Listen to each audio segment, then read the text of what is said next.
What if your deepest wounds could unlock your greatest transformation? Join Sabine and I as we dive deep to have a look at how things have held you in that frequency and what you can do to raise your level of awareness, make a decision, and live the life of your dreams. Looking forward to 20 minutes with you. Welcome to another episode of Healing Through Love. Each week, we share ideas, experiences, and resources to increase the awareness of domestic and family violence and to empower survivors to grow and thrive. We talk with experts who share their advice, or with people who have experienced abuse, no matter where they are on their journey.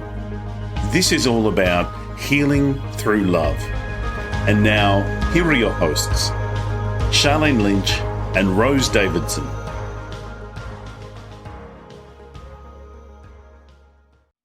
Hello and welcome to the Healing Through Love podcast. I'm Charlene Lynch, and together we're shining a light on hope, resilience, and transformation in the journey to end domestic violence. Each week, we bring you inspiring interviews with changemakers, survivors, advocates, and experts who are making a difference in their lives and the lives affected by those of domestic and family violence. Whether you're on a healing journey or you're supporting someone who is, this is your space for powerful stories, practical tools, and heartfelt inspiration. Let's heal through love. I'd love to welcome to the stage today our amazing guest, and I want to open it with this question. What if your deepest wounds could unlock your greatest transformation? Meet Sabine, and I've got to say the name incorrectly, but Sabine Poncelet, because it's a French word. Yes, certified life coach, NLP coach, RSCI, so regression therapist, the trans channeler and quantum healer, blending science with spirituality. Sabine goes both, she guides both humans and animals through profound healing journeys. Born in Belgium with a very strong French accent and now thriving in a world of finance, Sabine owns the journey of the trauma, divorce, and awakening led her to Dubai, where she transformed pain into purpose. Today, she helps others heal from trauma, PTSD, abuse, and sexual dysfunction, including conditions she's overcome herself through initiative. And also, I've got to talk about her animals as well. But hello, welcome to the stage, Sabine. How are you? I'm good, Charlene. Thank you for receiving me. I'm glad to be here. Fantastic. Okay, so let's share with the audience a little part. And I know there's a lots of aspects of your journey, but let's give the audience a little bit of a background as to how you got to where you are now. First of all, I'm born in a very dysfunctional family where they had a lot of violence. And I'm sure many of you know now, when you are born in that type of family, and if you don't heal, you will have the tendency to attract to you even worse every time until one day you will make the decision to finally heal. And that's exactly what happened to me, starting with an abuse, sexual abuse at the age of 12, then vaginismus. I still wonder how I got my daughter, by the way, but I got it.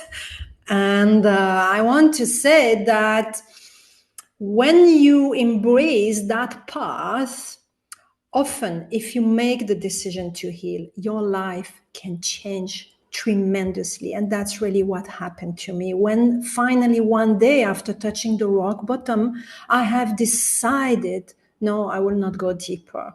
I will finally heal. And I can tell you, they have hope. And I'm the proof alive that you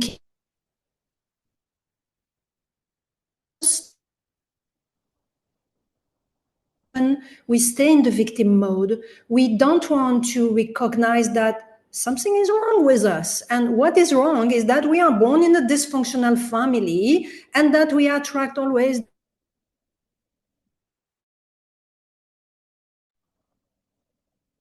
Hey, Hey, Sabine, it looks like it's cut out just there for a moment, so it must be the bandwidth. So, look, I captured most of that. And one of the things that really stuck out for me from what you said, Sabine, was we attract. So, I know as a Exactly. survivor myself how triggering it was when when I heard the concept, first of all, that I'm attracting this. Now, I'm a strong believer in frequency, a strong believer that we create our reality. And for myself, when I was living below the line in that state of blame, excuses, and denial, and really not realizing that it was my behavior, my wounded behavior, that was making me attractive to those who would be my perpetrators.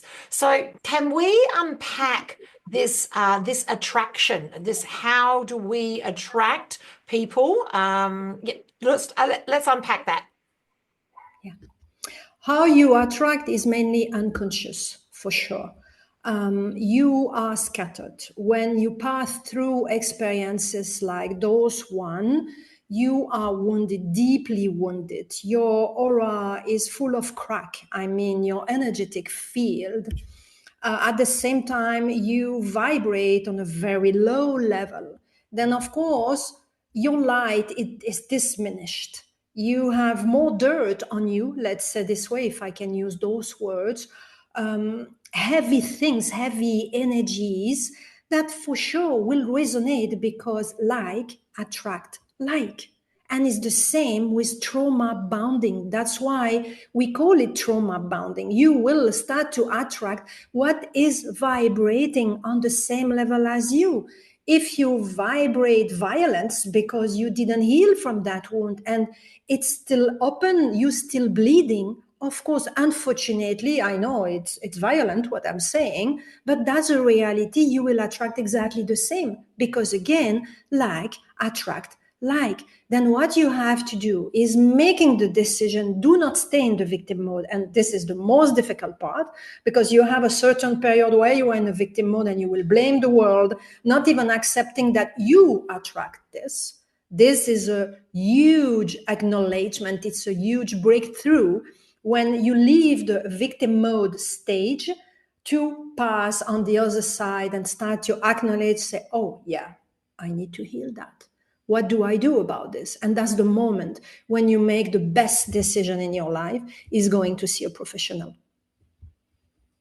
That's so powerful. So, from what I heard you say, it needs to start with that level of awareness because if we're not aware of it, we can't make any moves forward. And then the next step after we have this level of awareness is to make the decision to live that next level life, a decision to change our proximity, a decision to change the way that we're turning up, a decision to change our frequency. So, for myself as a survivor, one of the biggest challenges was even just turning on the light to awareness because it's like a fish doesn't know water. I didn't really realize, is this really an abusive relationship? I drink a little, he drinks a little, and he's got a couple of bruises too. So it really took a lot for me to realize that, this is not actually okay. This is not how people exist. But what I did notice is because they keep you in a bubble, they keep you in a world that works for them, and we don't see or we're not close to other people so that we could ask the questions. So it was only through hearing things on podcasts and listening to other people talk that I even realized that perhaps maybe this is not okay. So what do you think we can do to help people lift their level of awareness? Speak. I think it's time for you to speak. I know it's difficult, especially when it's domestic violence. I've been there myself. Even if it's sexual abuse, I've been there. It's really difficult to speak about. But the first things, today you have professionals who can help you. Start this way.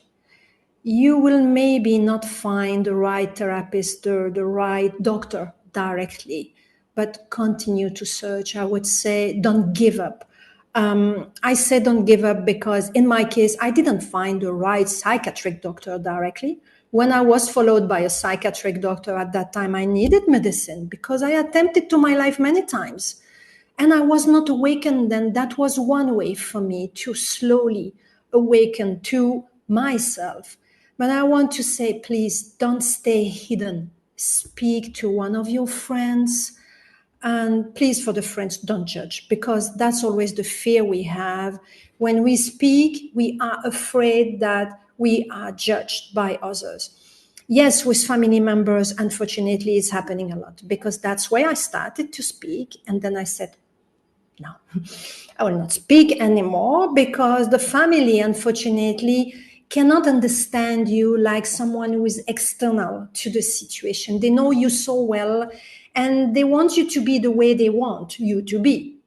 And often they don't have the tendency to accept you for who you are. That's the problem with the family. Then I would say, family, for that type of subject, forget. Go for friends, go for a professional or completely stranger, because they are outside, they are not involved in the situation. And that's where the problem is. When you are involved, you feel things and you start to judge in a different way. I would say your first step is this: start to speak. Second, start a therapy with someone, any professional you can find. You can do energy healing. You can go to see a psychotherapist, a psychiatric doctor. You can go to many different ways, because today it's available everywhere. It's not like 10 years ago even. And 10 years ago for me seems very far. It's not far. But we didn't have all those resources. Today on YouTube, you have even people giving you solution in their podcast, like now, people who are giving a testimony of what happened to them, even doctors speaking on YouTube. Then the resources are infinite. Just try to open your mind and go on the internet, because today you have access to everything. You don't need to stay alone. It's so true. And as always, listeners, be mindful of how you can keep yourself safe and secure if you are looking online, so that you're making sure you're deleting your browser history and those sorts of things. Because, if you're in an environment where he or she likes to control what it is that you're doing, then you need to make sure that you're keeping yourself safe. Okay, so after this level of awareness, then comes the decision. Yeah. So, I hear it every day. People seem to be paralyzed, and it's not just talking about wellness, and it's not just talking about healing through love and everything in and around trauma and domestic violence. But it seems to be, as a human race, we seem to be paralyzed when it comes to decisions. We have this inability to make a decision without asking AI. Look, that just seems to be the thing at the hot minute since 2023. So what would you suggest for people when they're in that stage and they've got the level of awareness? Like, how do they make a decision to be able to move forward? Listen your heart. I know it's difficult when you are in a state of trauma, because as a traumatized person, like I mentioned earlier, you are scattered, your mind is all over the place. Then because your mind is all over the place, try to center with your heart what your heart wants. Go back to the moment when you was a little one. What was your dream? What did you feel in your heart? You was following your intuition at that time. And yes, you have been traumatized. Yes, you are still in a very heavy situation, but your intuition is still there. We call it also the gut feeling. And pause, even if it's only 30 seconds. Pause, place your hand on your heart. Forget your mind, because your mind is like a monkey. Give it a banana and say bye. Go on holidays now and connect with your heart. You can place your hand here on your heart chakra, exactly there. Close your eyes and ask and say, what do I want? What do I need? Sorry, I'm becoming emotional now. I lose even my voice, because, when I connect with my heart, it goes really deep for me. And you will get the answer. You can place the second hand, the left hand, if you want, on your tummy area, which is your gut. And at that time, anything you feel that can resonate with you. Some people will call the archangel, others will call the universe, some will call God directly. Do in a way you feel it's resonating the most with you, but by entering in contact, this is a physical contact, you replug yourself somehow. It's like really plugging yourself to the current. And at that moment, you will see the intuition will come. It's very fast, and often is the first things that is coming, the first thoughts. And that's the one often we don't listen, because you're like, is that right? Am I listening correctly? Did I hear well? No, that's the first one. Never forget. Because that's why we make mistake, even in those abusive situations. We hear it. Clearly we hear it. We know from deep inside what is good for us and what is wrong, but we don't listen that intuition. And we are guessing again. It's always doubting, because the person who is abusing you in general try to convince and controlling you, not only with words, often is energetic, because you are bounded also energetically. You have psychic codes that links you to that person. And I would say this is also a thing you can do. They have many meditation you can find online to cut the cords with a person that is toxic, or cut the toxic cords. That's the keywords you can type on the internet. I love this. So many handy hints. So starting with leaning into being able to make the decision and connecting with your own intuition by physically putting your hand on your heart, and then also on your tummy chakra. Yeah, so both of those spaces. And then I love this, that if clearly what holds us in these challenges with family and domestic violence are the patterns of behaviors of ourselves, but also for others. So in order for you to be able to move forward, you need to do the process of energetically cutting the cords. If you've never heard of that before, then please Google it. And there are lots of really great meditations to walk you through cutting those cords. I love it. So I want to ask Sabine, when people work with you, what does that look like? Do they work one-on-one with you, or is it a group program? How do people work with you? For the moment, I'm working one-to-one. I'm in a process to create some groups. First, we will start with small groups where people have approximately the same issue. Then it will help also people to hear the stories of others. And often I've noticed you progress even faster because you are in a small group of 5-6 people maximum. And one start to share, and others are like, oh yeah, it's resonating with what I have, or what I felt, or what happened to me. And then you feel all of a sudden like, yes, I'm in a safe space. That person shared, I can share a little bit. You start to share a little bit, and then you have the third one coming in the same way. This is why I'm in process to create that. But now let's come back to the one-to-one. I'm specialized, like I said, in dysfunctional trouble, let's say this way.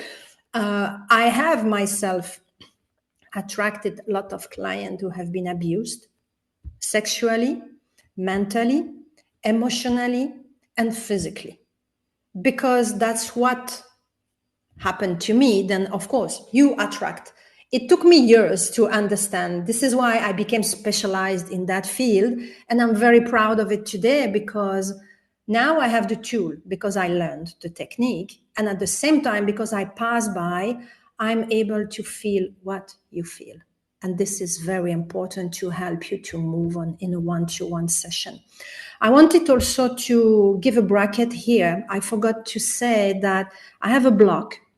And on my website, if you go to the blog section, I have written a blog about psychic hook, psychic attacks, and how to cut the cords. You can start, if you want, this way. You will already understand many things about that. To come back to one-to-one session in general is a program, because you must be aware that it's not a quick fix. It was not a quick fix for me. It was not for you. That's how it works. Healing is, unfortunately, let's say this way, a journey. I have often people telling me, okay, how many sessions do I need? Do you think 3 it's enough? if you have been through abuse for years and years, don't dream, unfortunately. I cannot give you hope in this way. 3 sessions will never be enough. Even 5 sessions will never be enough. I have people who are into this healing journey for years. Of course, you will not go for 10 years. Those are the type of very rapid therapies. I had people in 1 year finished. I have one, she has been abused for many, many years, and the husband was even posting this sexual action on porn, was really a disaster. 5 years of psychiatric therapy, psychology, nothing worked. She came to me 1 year with 2 sessions per month. Finally, she met someone who was the total opposite of her ex-husband. And this was the proof that she shifted her energy. Today she's married. Of course, she continued the therapy, but I'm giving you a time frame of 1 year at 2 sessions per month. In her case, it was a very deep case. She could shift her vibration, and finally she attracts someone, which is the dream. You get my point? And that was really a great success. I love that's great. Yeah. And this is all relative as well. So I love how you've taken the combination of the life coaching, the NLP, the regression therapy, the trance cancel. So for those who don't know what trance is, maybe we could just give them just a little bit of an idea of what trance is. And quantum healing is basically an energy healing. So, but I think trance, a lot of people might not know what trance is. Quantum healing, that's correct. It's energy healing. I'm just tapping in different type of energy, different realms, let's say this way. Now, transpersonal regression therapy. When we say the word trans, people always are like, okay, what is that? And it's normal because we have been misinformed. You are in a trance many, many times per day. Let's give me an example. You on TikTok, you're already in trance. You are like this. And I can speak with you, you'll be here. What did you say? You will be like that. And this is happening to everyone. This is a state of light to medium trance. Just to give you an example, and you are in that stage many, many times. In a transpersonal regression therapy, I will guide you in a certain way with your emotion, because it's a therapy that works mainly on the somatic level. And from the moment you enter in certain level of emotions, you go automatically in a light trance, then in a medium trance. And I have people who will go to a deep trance. And when they are in a deep trance, they are still aware of what is going on in the surrounding. They still hear my voice. And I'm telling you, I do this online, and it's not complicated for anyone. They still hear my voice. They still hear the surrounding. And if they want to go out of trance, they just make the decision to go out. But the difference between a light, medium, or deep trance is your level of awareness. And the fact that when you are in a deep trance, your unconscious mind is coming on the surface. And your ego mind, which often take the control of everything, goes on the background. And that's the moment when you can go with deep feeling. You can bring back memories that were vanished. I have people, because of trauma, and it happened to me also, you do volunteer amnesia, especially as a child. It's a survival mode to protect yourself, otherwise you would not survive. And then some people, when you are ready, of course, I will never force anyone to go there because it can be dangerous, I'm saying in advance. Now, when the person is ready to go back to see what they could not see, feel what they were avoiding or were in denial, because you need to touch the emotion to heal it. When you are ready to go to that state, being in a deep trance is really helping you to go like you are in an overview or like in a bird's view. You feel, but you can distance yourself. We can do many exercises of dissociation to help you to stay in a deep trance, but at the same time, bringing all the memories, bringing all the feeling that you need to get, because you need awareness and you need to remember to be able to heal something, especially when they had huge amnesia. But the deep trance will help you to go there. Of course, your first session, except it if you have done past life regression before any type of hypnotherapy, some people will be able to go directly in a deep trance. But in general, the person doesn't know me, the person doesn't know my energy. And the first session, you always like tiptoe, you hesitate, and it's normal, we are human. Then you will go to light or medium trance your first session. I had people going directly, deep trance, but that's not the majority.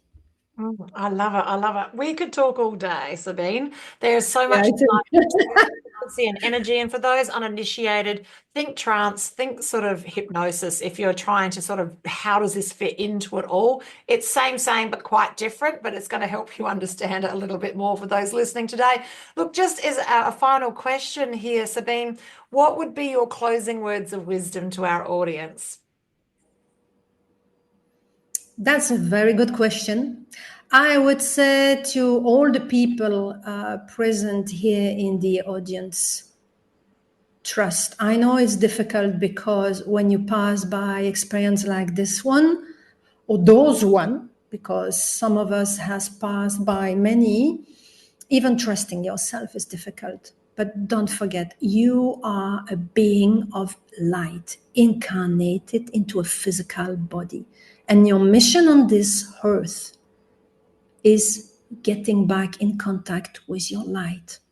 Yes, it was a difficult journey. Yes, it was full darkness. Yes, you still work on your shadow side. For some of you, you didn't even start your work. You are still stuck into the mud. But I can tell you, I'm the proof alive that it's possible. And I pass by many, I don't want to say the word horror, but if I say my full journey, some of you will be like, wow, you're still alive? Yes. And you can see me, I'm radiating light. Now I'm feeling whole and complete. And this is why I do this job, because I want for all of you that you come to that state. No matter what is in the past, we have to move on. Your past, yes, has built who you are today, but this made you stronger. And from the moment you will be healed, I can promise you, because it happened to me, it happened to many of my clients. I have many testimonials now where people are explaining who they were before and after they healed. I can promise you, if you make the decision today to reconnect with your light, it's possible. Yes, it will be a journey. I cannot give you hope and say, okay, tomorrow you are fixed. No, it doesn't exist. Miracles are existing, yes, and you will get back to light. Oh, I love it, Sabine. Thank you so much. I love it. I love it. So to get back in contact with Sabine, the link is going to be in the show notes and in the show description. That's access to her website. Now, when you're on the website, little pop-up will come up, ask you if you want to stay connected, and that is the offer of the ebook. So watch out for that when you go to the link that we'll have here in the show notes and also in the show description.